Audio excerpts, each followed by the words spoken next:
Welcome, my name is Timothy Halloran. I am an astrologer. You can like, subscribe to stay in tune with the collective currents.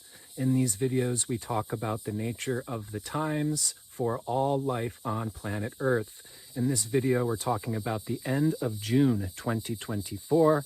This next week, we will have our summer solstice, Northern Hemisphere, as well as a full moon in the sign of Capricorn on June 21st. Now, the intention of these videos is to share what is the collective weather? What are we experiencing these days and weeks?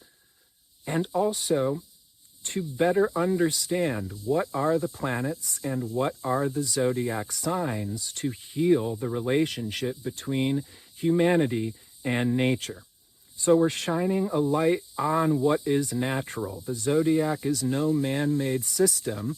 All you do is take the solstice points, the equinox points, that forms our cardinal cross. We divide that cardinal cross into 3, and we have our 12 tropical zodiac signs. Now, I've had a number of people leave comments expecting me to be addressing what's on the news or to be talking politics, and I will discuss more of what's going on globally as a response in this video. However, what I believe it is that we're going to be talking about, particularly in this video, that's driving this desire for me to talk more politically, is a collective experience of helplessness. And it's a rather white savior complex response to believe that we can always save the world and that we should have everybody on the same political opinion or agenda as ourselves, because that is our way of declaring that we're a good person, when actually we're experiencing helplessness in the face of life and in the face of a very complex situation. So we're going to break apart what is some of this life, this situation. As I said, the intention of this video is to do so by clearing what is the nature of the zodiac or the planets. Now, there are biases that exist in our culture. Historically, we've leaned in preference towards some signs than others. For example, masculine energetics, not speaking to gender here, but masculine zodiac signs tend to be direct, tend to be clear, one way. Whereas the feminine signs energetically are more complex, more multifaceted, less direct. Now, there's been a movement into the feminine zodiac sign of Cancer. The sun enters the sign of Cancer each summer solstice. Again, the tropical zodiac is determined by solstice and equinox points. So every time you see a news thing about how the tropical zodiac's no longer aligned with the constellations, you can just explain to whoever wrote that article what the tropical zodiac actually is. Of course, if they simply Googled the tropical zodiac, they would know. Those news articles actually know what the tropical zodiac is. They're simply attempting to smear astrology, which is rather unfortunate, because if we learned what astrology is, we could better help one another as human beings with what is occurring collectively, which is certainly not all good, not all bad, and plenty of in between. It is a complex life in which we are living. So Venus entered the sign of Cancer along with Mercury on June 17th. They're both going to remain in the sign of Cancer through the end of June. Mars entered the sign of Taurus June 9th and will remain there through July 20th. This is bringing a descension into form, into space, into our immediate environment, and where there were so many changes rocking the boat the last several months, there is now a bit of a settling down and a settling in. However, this is typically how the feminine works. Settling down and settling in is the same as digestion, is the same as processing. So this can also be a more so emotional time. With the Sun, Venus, and Mercury all being in the moon's sign of Cancer this next month, this would be an excellent time to track the movements of the moon through the zodiac signs. I will put a link in the description below. You can check out my moon workshop. That's some of the best astrological information you can learn without having to, dedicate years of your time to learning astrology. If you simply track the moon through the signs, especially this next month, you're really going to tune into the zodiac through your direct experience as well as your emotional feedback, as opposed to just reading a bunch of textbooks. All right. So as I mentioned, the 20th, the sun officially enters the sign of Cancer, which is the moment of our summer solstice. Northern hemisphere, the North Pole is at its tilt towards the sun at this particular time of year. So the zodiac reflects the annual ecliptic, the relationship between the sun and the earth. That is why the zodiac is actually the pattern of all life on earth. It is a fractal pattern that has created all experience on this planet. Now, it's an interesting full moon at 1 degree of Capricorn on June 21st. We have our Capricorn full moon ruled by Saturn, who is now transiting the sign of Pisces. The ruler of Pisces, Neptune, is stationing at the last moments of Pisces and also squares this full moon. So this is a full moon in Capricorn, ruled by Saturn in Pisces and squaring Neptune. So this is going to bring up a lot of fundamental Pisces archetype. Pisces, ruled by Neptune, also correlated with the 12th house. This is a feminine sign, but not only is Pisces a complex feminine sign, Pisces is the final zodiac sign. Not merely complex, but inconceivable. It has been said that Pisces, as an archetype, contains all other archetypes within it. And at the same time, Pisces is different from all other archetypes that is within it. So this is the nature of Pisces. Much, much more than just being a spiritual sign or being a sign of love, which is certainly a part of the signature of Pisces. For example, Venus Pisces, Venus 12th house souls, Venus Neptune alignments. These people can have very, very big hearts. But there is a shadow side to every zodiac sign. This is, again, part of the intention of this work and these videos, is to actually address these collective biases, because they can be so misleading. Whether or not you're into astrology, it's about comprehending what is and nature as it is. So there's a shadow side to every sign. The one thing you cannot read in a birth chart is the evolutionary stage of a soul. If you see someone with all of their planets in Pisces or Sagittarius, does that mean they're spiritual? No, not necessarily. That comes from the soul level, not what signs you're made of. So let's understand Pisces a bit more than just the sign of love and the sign of everything. Pisces specifically is the phenomenon of boundarylessness. And when we start to encounter boundarylessness, whether it be in a romantic relationship or a relationship to God or a relationship to a particular project or belief system or idea, this is where we really experience confusion. And there is so much confusion surrounding the zodiac sign of Pisces. This is what Saturn's transit of Pisces is waking us up to. The full moon in Capricorn, ruled by Saturn, is a realist. Saturn is pragmatic. Saturn is what you see is what you get, and Pisces is the least pragmatic. What you see is what you get. Saturn forms structures by creating limitation, by creating boundaries. Pisces dissolves boundaries, where we lose a sense of structure. Okay. Now, Pisces is also where we confront forces greater than ourselves. And as I mentioned, one of the themes going on now in these weeks is an experience of helplessness. Pisces rules natural disasters. It rules the day and age in which we're born, because we're all subjected to a collective phenomenon, but nobody gets to choose what the collective human experience is right now.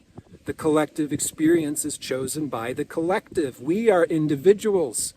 We are not one with everything and everybody else, no matter how many pills you took or how much cults you've joined or New Age bullshit you've swallowed.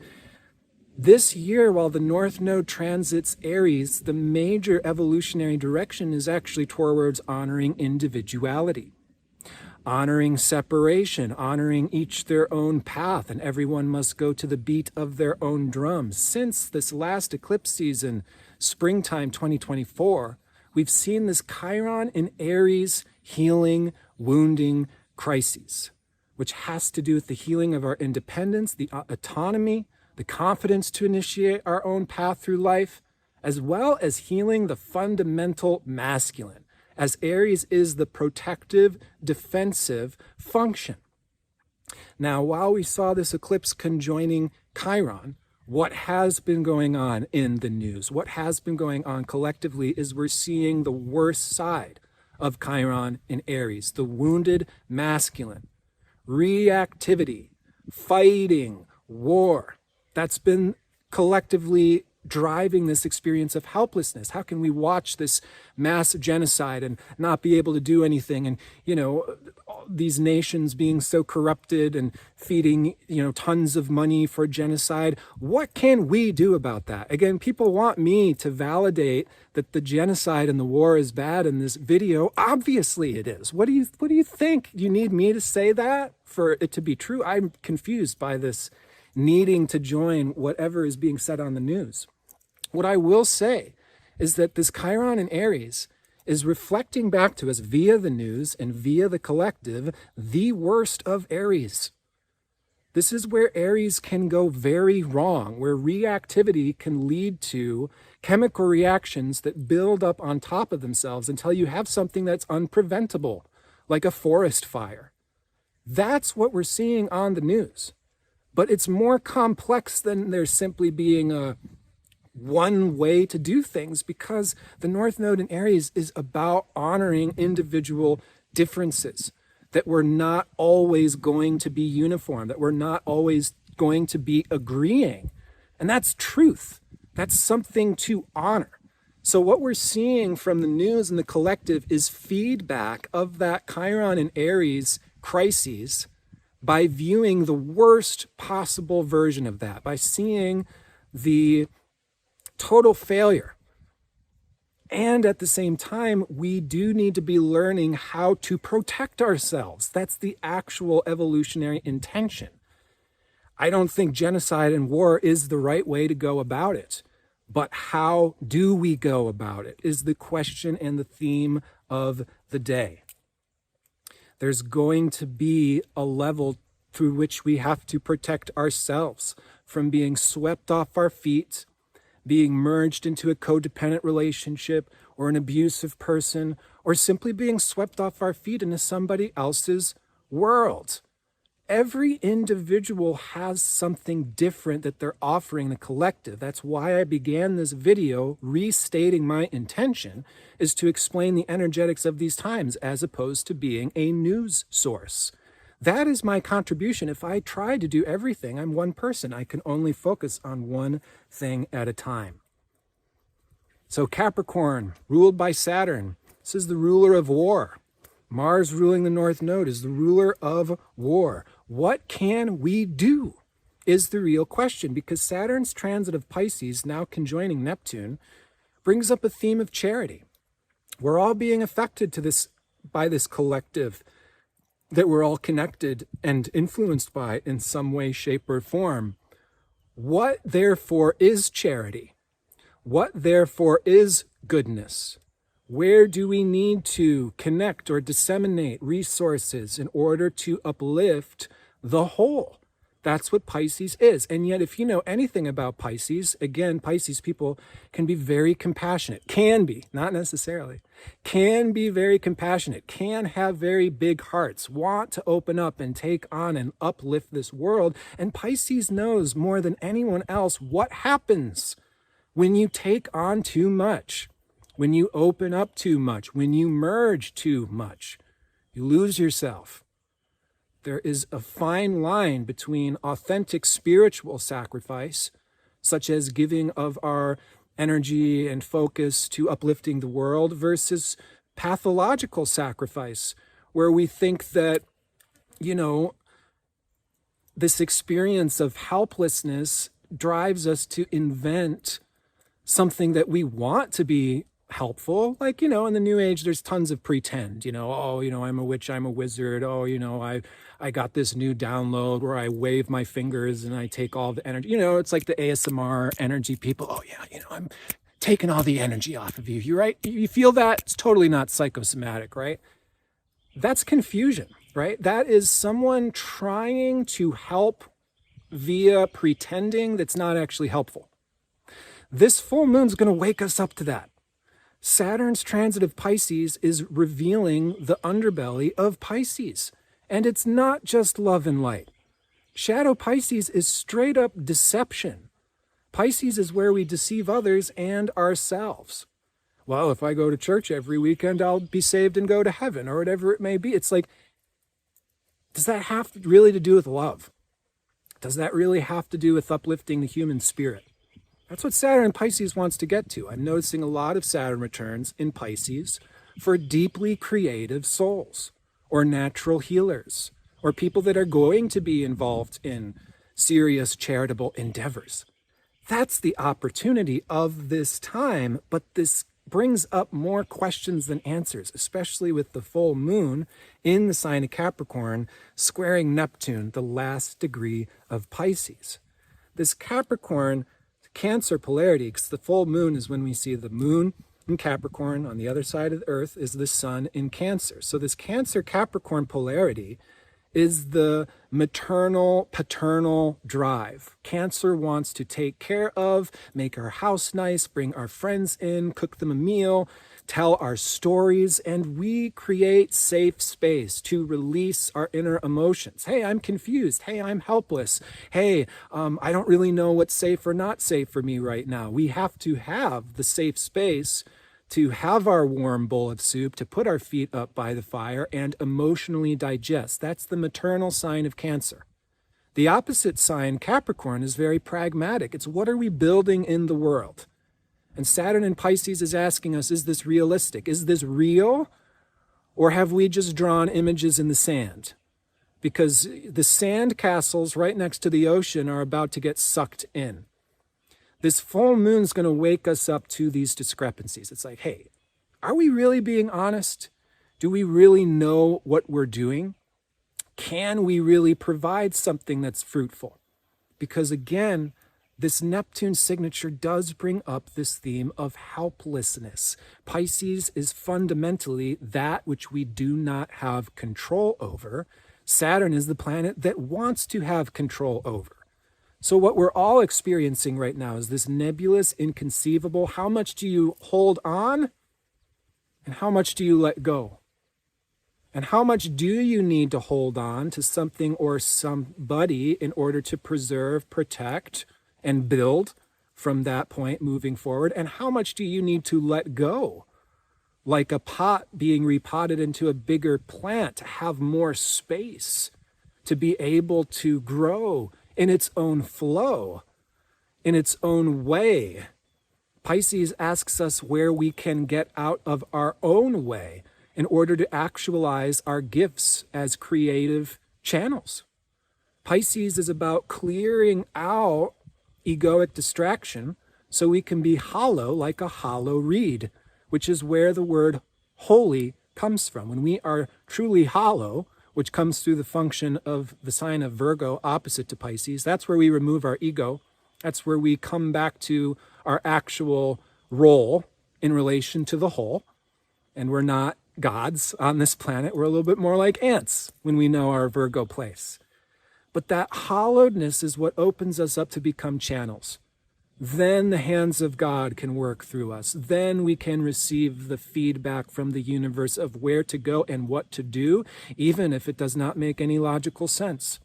I just need to go over here at this place at this time. Okay, I will do that. Oh my goodness, a natural disaster is happening and I have the resources to help people out here. Thank goodness I followed my heart and my intuition so that way I can make an offering of myself, my individual soul, back to the collective, Pisces, in a way that's fulfilling. Because as much as this theme of the day of helplessness and uncertainty, and is this real, this person, this dream, this goal, or was this a daydream? This person, this dream, this goal, is it even achievable? Are we making steps in that certain direction? You know, this is going to bring us back to what is meaningful in our life. That's what real Sagittarius and Pisces is about. It's not necessarily, oh, you've got those signs, so you're automatically a spiritual or a witch or a priest.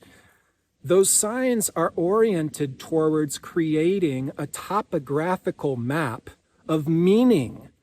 So that way, all of the different parts of our life can fall under a singular umbrella that gives us a sense of connection between the individual that we are and the greater collective. That is how we come into true fulfillment. That is what actual spiritual evolution is. The first stage of spiritual evolution, souls go back to the temple, they go back to churches, they look for their gurus, and we are eliminating our ego. The second stage of spiritual evolution, the soul starts to develop powers and cities, and the ego gets reinflated because the individual knows that it's special, even spiritually. The third stage of spiritual evolution is where the soul once again declutters the ego and then eventually becomes a guru-like figure themselves. Okay, that's going to be like 1 in 10 million people, 1 in a million people, right? So we're all going through this process of having to discover, who am I as a unique individual? What are my powers? Like, it bothers me that Western spirituality seems to put power against love. That's just not true. And that was never intended to be true. That's just a confusing thing. But if you go more east in places like India, there's not as much of this discrepancy. There is an actual preservation of spiritual evolution in Vedic culture, so they understand as you get spiritual, you also develop powers. Does that mean that you run away from God? Hopefully not. You want to use those powers in service of the collective. That's what this full moon is asking us, to be real about who we are, what our Capricorn capabilities are, so we can Saturn grow up and do the work that only we can do that is real. That's not just merely pretending or escapist or this white superiority where we post certain things or put a paperclip behind our Facebook profile photo that says, I'm a friend of black people, as if a paperclip next to your photo on Facebook is anything besides announcing a white superiority complex. Okay, so there's a difference between pretend helping, which I notice the New Age is really into, and what is actually needed. Can we help? Is it even possible in this world where helplessness is going to be a matter of fact in many circumstances? This New Age bullshit that you have control over everything is just white superiority coming from rich people. If you go to a real place where people are in real suffering, there's no spiritual stupidity and bias and blaming people's karma on themselves. You want to help people that are suffering because feeling or seeing or witnessing any suffering is heartbreaking. That's what this full moon should be waking us to. There should be a natural, heartbreaking experience being alive on this planet right now. Being heartbroken or even depressed or heavy at this particular time is no sign of lacking spiritual evolution. And I'll also mention here, there's a very old idea that the more we evolve, we eventually transcend the planets. That is an extraordinarily patriarchal idea, and it is not true. As we evolve, we become more sensitive. Increasingly, we become more seasonal. We change via what's going on in the planets. We shape-shift more as we spiritually evolve. It's like the frame rate starts to increase faster and faster and faster as you spiritually evolve. This is getting into what the feminine actually is. Okay, everybody has a unique role and service that we are born into. That is our gift from God. We have to discover what that is. That's why I offer birth chart readings. Speaking of helplessness, I never seem to manage to catch up with my waiting list for chart readings, which is why I offer a monthly Q&A at rosalilacommunity.com. So every month you can meet with me and have your chart looked at, and I can tell you what's going on in your life and why, although it's not going to be on a one-on-one reading because I've got a long line for the one-on-ones, but I'm still here and available to you. We can still take a look at your chart every single month by joining the Q&A at rosalilacommunity.com. Okay? What's more to say? I mean, again, there's just major Libra Aries themes. I'm not going to get into too many details, but we see this also reflected through asteroid transits going on at the end of June, where again, there's this dichotomy between, well, let's just cut straight to the core. Again, it's a Pisces meander and confusion. What even is love? I don't think people know what love is, especially here in, Walt Disney, American Dreamland. It's like, what actually is love, and what's spiritual love? And what does a loving relationship look like? The shadow of Pisces can be unhealthy sacrifice, unhealthy merging, like we just throw the baby out with the bathwater and give ourselves away to being stampeded upon by the church or the state or the military. That is Pisces. Pisces isn't just the priest. Pisces is you join the military because your dad was in the military and his dad is in the military, and you're just going to go with the flow of whatever you're merged into. If you have Pluto in the 12th house, South Node in the 12th house, one of the most important things you can identify is what was your original environment that you were like a sponge to. Okay. So where do we need to draw lines in order to preserve and protect form and construct and build on top of what we're building? Because that's what Saturn wants to do. Not just dream it with the Pisces and, oh, we've got a map and we can see it on paper. Let's start building this. What is the time frame? What is the sequence? What is the resources that we need? What is the money to buy those resources? Do we have enough or not? What direction do we need to go into to start building what we already have the blueprint for? It's going to take us through this next year while Neptune completes his transit of Pisces. Neptune first entered Pisces in 2012, completes its transit of his own sign of Pisces in 2025. We will never live to see another Neptune transit of his own sign of Pisces. But think about this transit even in terms of our own spiritual evolution. 2012 is when Neptune enters Pisces. I believe this is a time where we're spiritually confused. And anybody who's spiritually evolving has some level of confusion because we're trying to understand such a phenomenon as God. Not an easy pill to swallow. We get it in little bits and pieces, and we evolve into being able to handle and embrace more of that. But it does not happen overnight. So we're really looking at this spiritual confusion. Is this pathological sacrifice, or is this actually helping the good of humanity? Am I simply pretending that this is helpful towards others out of white superiority complex or a feeling of helplessness that I'm trying to cope with? Or am I actually offering something back to the collective that is uplifting? What I would suggest is where we experience helplessness, let's use that as motivation to help where we can. We may not be able to travel to the other side of the planet and pull people out of a rut as much as we wish we could. We can certainly do the best that we can. We can fundraise, we can protest, we can do all that really important, good, political and spiritual work. But what we can also do is take inspiration from how horrific the world authentically is to offer help and charity where it is needed in our backyard, in our local community. Because it is not just people suffering over there in other countries, there are people suffering in your backyard. And we were put on this place of the planet for some reason. This full moon squaring Neptune simply wants to get realer with what the reason is. In that endeavor, I'm wishing the very best to you and your beloveds. Again, you can help me out by sharing this video, like, subscribe, tell your friends about it. I'm trying to get around more word of mouth. You can also donate. There will be a donation button in the link, the video description below. These videos are made possible thanks to your support. And if you'd like to learn more astrology, certainly join my Astro School at rosalilacommunity.com. I will be finalizing the school this year, and if you subscribe at the current rate, you will be locked in to that monthly subscription, which will go up once I finish the first iteration of the Astro School later on this year. We will also be meeting for our next Q&A in July, so stay tuned for our Q&A date. I hope to see you there. And once again, wishing you the very best. Take care.